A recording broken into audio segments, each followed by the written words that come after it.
গত 15ই আগস্ট মালয়েশিয়ার সেরাম্বান টুতে ৯৯ জন বিদেশি শ্রমিক কোর্টে ওঠানো হয়, যাদের মধ্যে সবাই ছিল এক প্রকার অবৈধ। ৪১ জন ইন্দোনেশিয়ান নাগরিক, ১৩ জন বাংলাদেশি, ২৭ জন মিয়ানমার, ৮ জন ইন্ডিয়া, ৮ জন থাইল্যান্ড, ২ জন পাকিস্তান।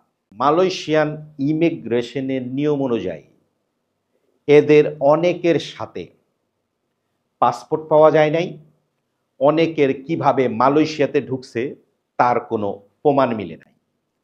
যদি সাথে আপনাদের আরেকটু জানাই, এদের মধ্যে ৯৬ জন মানুষই তাদের যে অপরাধ সেটা মেনে নিছে, মাত্র ৩ জন তাদের অপরাধ তারা মেনে নেয়নি।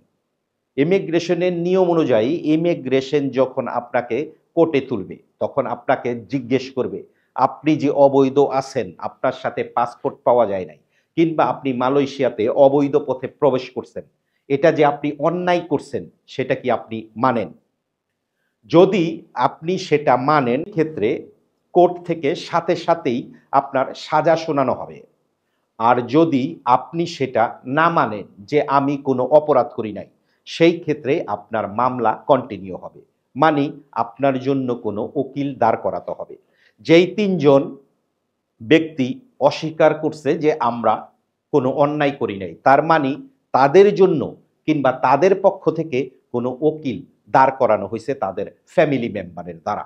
না হয় এমনটা কখনোই কেউ বলবে না। ৯৬ জন বিদেশি নাগরিকের ১ মাস হতে ৮ মাস পর্যন্ত সাজা হয়েছে।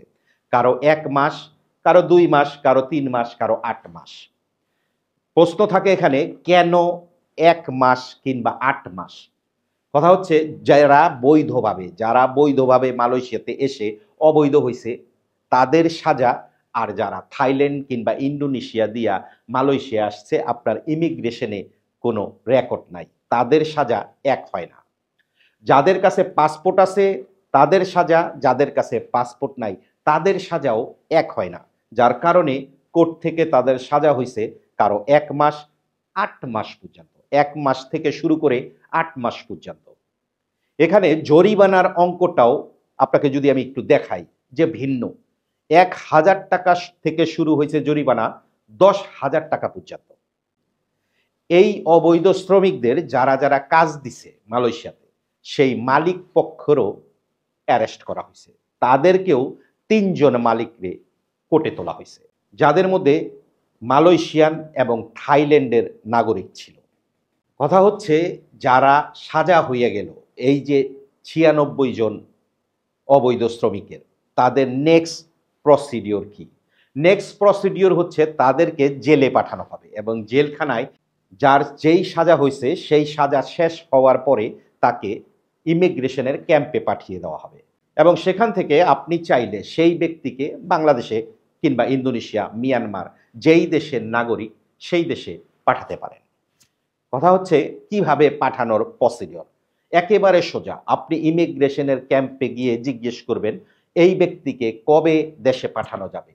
তারা আপনাকে ডেট, সময় এবং ফ্লাইটের নাম দিয়ে দিবে। স্মরণ রাখবেন, যেই ডেট দিবে সেই ডেট, যেই ফ্লাইটের নাম্বার দিছে সেই ফ্লাইটের এবং সেই টাইমের ফ্লাইটই আপনার কিনতে হবে।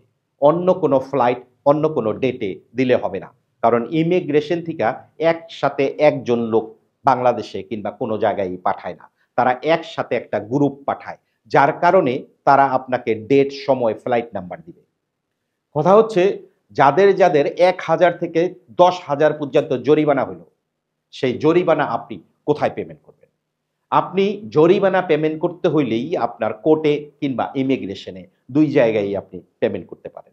আপনি যদি ভাবেন যে আপনার ছোট ভাই, বড় ভাই কিংবা যে কেউ আপনার আত্মীয় স্বজন ধরা পড়ছে এবং তাকে সাজা শোনানো হয়েছে, আপনি চাইলে তার সাথে দেখা করতে পারেন। জি, আপনি ইচ্ছে করলে তার সাথে দেখা করতে পারেন। প্রথমে আপনার খোঁজ নিতে হবে এই ব্যক্তি কোন জেলখানায় আছে।